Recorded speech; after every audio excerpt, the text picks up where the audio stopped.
Hey guys, it's Courtney with the Kitchen Garten, and I'm in my kitchen to talk to you today about using whole grains. So I'm not going to give you a long lesson on why you should use whole grains, though I think that it's pretty clear that anytime you want to use like a whole food, that's a good thing. But I am going to just share with you some of my favorite resources of how I mill grain at home and have been milling grain for the last 12 to 13 years. So I'm just going to share with you things that I've been using and things that have been working for me. So let's get started.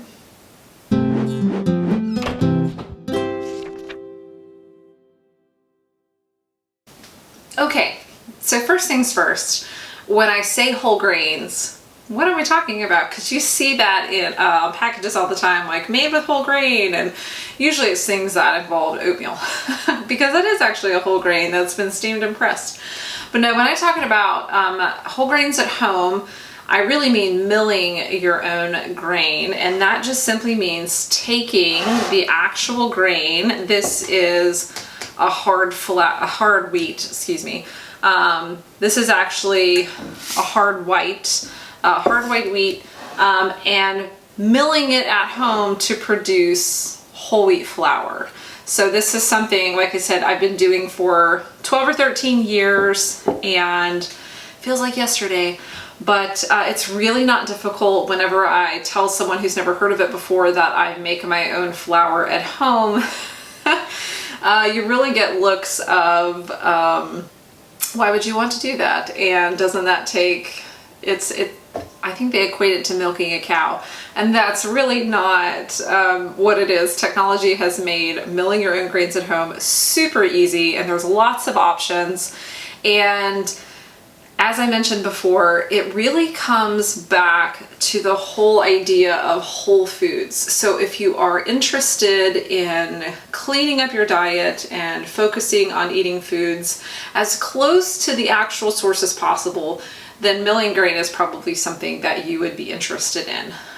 You may know that when you buy bagged flour from the store, and this is your all-purpose flour, that it has been sifted, in many cases it's been bleached, and it has been not refined, but it has been enriched, and that they've added nutrients back in. Because what happens is when you take the grain and you mill it at home, you're getting all the goodness, all that wheat germ, all that bran, all those nutrients are coming right out of your grain, and you're getting the whole thing, okay? And you can actually see in this flour the darker flecks from the bran, and that's all great fiber-rich material for you and your diet.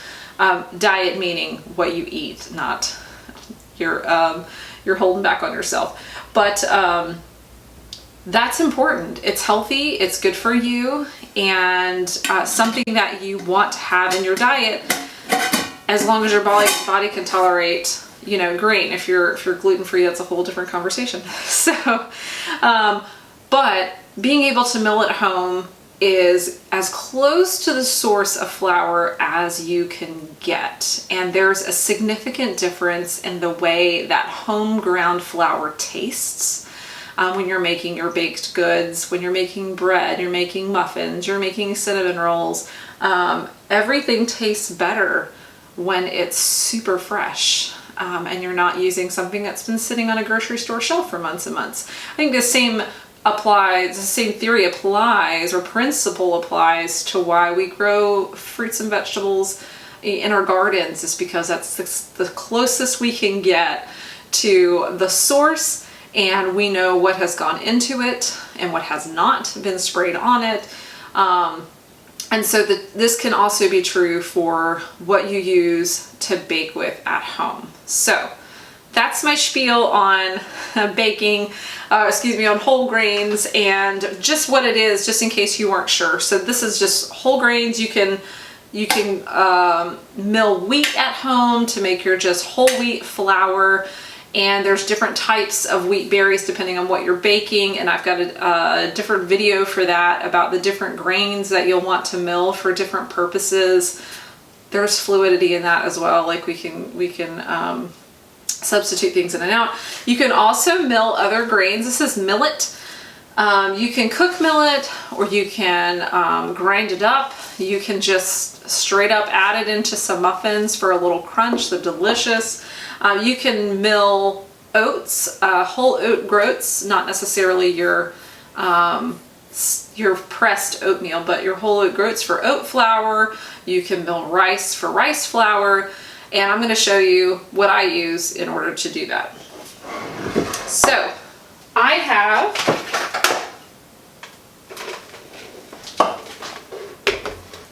this is called a whisper mill, and I've got the lid over there somewhere. It does come with a lid. So this is the main component to the mill. This is a household grain mill, and it's very basic. You'll see there's not a lot of fancy buttons, nothing digital about this bad boy. It's all very basic, and we really like it that way. And this mill is probably 20 years old. I bought it 12 years ago from someone else who had been milling grain and had given it up, and so they were selling it. So I bought it secondhand, and I have never had a problem with this mill. In fact, they don't even call it the Whisper Mill anymore. It's now called the Wonder Mill, but it looks very similar to this. I'll have a link below if you want to check it out for yourself. So think about that, just the longevity, the length of time that I've had this, and it's still going strong. I think I'd purchased another little piece for the bucket, but that's been it as far as what I've had to put into it. So I feel like they're really worth the money. They are an investment in your kitchen, and but about the same price as like a KitchenAid mixer. This is what I'm talking about. So not something super extravagant, but that is a nice piece of kitchen equipment that will last. I've had my KitchenAid mixer now for 18 years and it's still going strong. So you like to buy things that will last because we want to make it worth our money. Anywho, so you've got a grain mill like this. This, like I said, is now called a Wonder Mill. There are other mills. The Nutri-Mill was another one that I had looked at. It's a slightly more compact, their standard version, and then they have a larger version that looks more like this. You can actually get a grain mill that attaches to a KitchenAid mixer. That little insert at the top of a KitchenAid. The only feedback I have on that one is that I have heard from others that sometimes you might have to run your flour through twice to get it to a fine consistency. I don't have that issue with my Whisper Mill here, or Wonder Mill. It gets it done the first time, and it's a very fine flour, so you can see the flour, that it just looks like what you get out of a bag, okay? But it's light and it's airy, you don't have to sift. So anyway, so this is how I mill the grain, and I'll show you in just a second. I'll demonstrate it for you of how you have to have it plugged in and turned on first, and go ahead and have the mill running, and you'll pour in your grain. I know that this one was originally called the Whisper Mill. It is not a whisper, okay? It is very loud. So, but you're only milling for a minute for whatever recipe. You do want to make just the amount of flour that you need really for the recipe. Any extra you can put in a container that stays in your fridge, because the longer the flour sits down, it's breaking down and those nutrients are dissipating. So you want to make sure that any extra you have goes in the freezer just to help kind of preserve, and you can use that if you're in a pinch, or if you need some flour to, you know, put out on your baking mat as you're rolling out cinnamon rolls or whatever garlic knots you happen to be making. So let's go ahead and test it out. And let's go ahead and I'll show you what it looks like to actually mill some grain. Okay, so I got my mill plugged in, and I have the bucket here. This is what's going to collect the flour. Okay, it's got a little spout that attaches. I'll slide it in. Okay, just like this. And as I mentioned before, I'm going to turn it on. I've got this set to a nice fine grind, you know, for the flour that I'm going to be making. You can also make it a little coarser if you want to do, because this can also do things like cornmeal, and so you can put your dried corn in here. Now, before I mill, I will say it makes all kinds of flours, but not nut flour.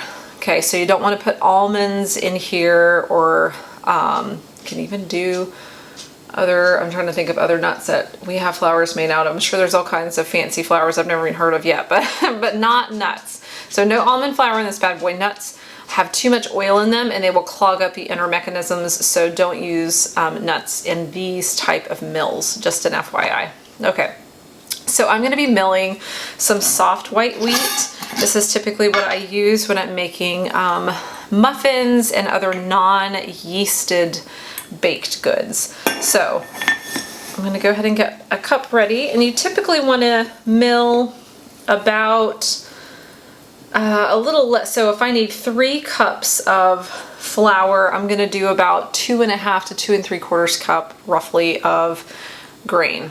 Okay, because once it's ground up, it's going to the volume is going to increase just because there's more air around it, that kind of thing.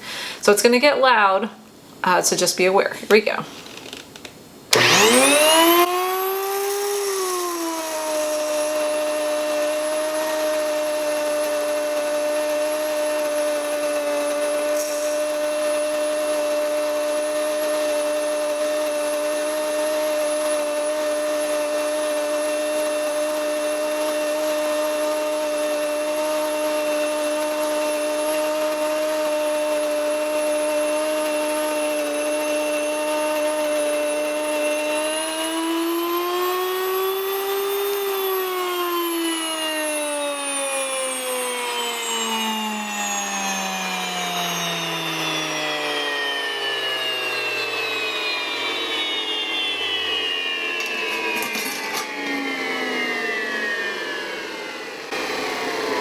All right, it's simmered down. I always wait to take it apart until that's happened. So let's take a peek at the flour that we've made. Okay, so you have milled your own flour. Okay, I always want to tap it a little bit, tap the outside of the bucket. You can see in there the flour that it's made. So it's super rich in fiber because it's got all the bran and the wheat germ and everything in there.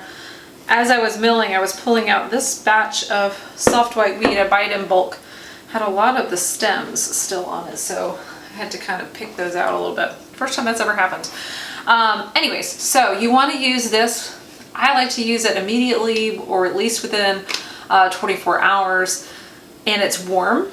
So because it's just run through this machine to get ground up. So if you need it for cooler things like pie crust, which is really sensitive to being overly warm, then you might want to let that cool down a little bit before you actually make the pie crust with it.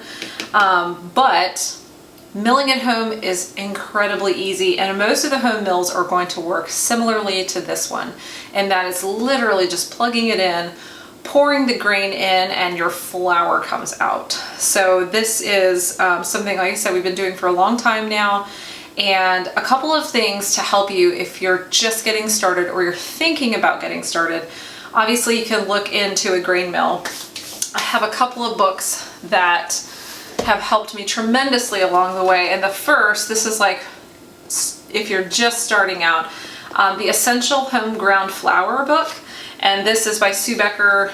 They run the Bread Beckers, which is a group out of, I think they're outside of Atlanta. And the first half of her book is really talking about how to mill at home, the different grains that you might need, the different ingredients for baking, because there is a little bit of a learning curve if you're coming from just using all-purpose flour and things like that. And stepping into the realm of milling at home, her book is super helpful, and they have a great newsletter as well that goes out every so often. If you sign up for it, that it has recipes. And if you happen to live in the area of Atlanta, I think they do classes, or they used to. Pre-COVID, everybody is different. So definitely a good find. I'll link this one below. Okay.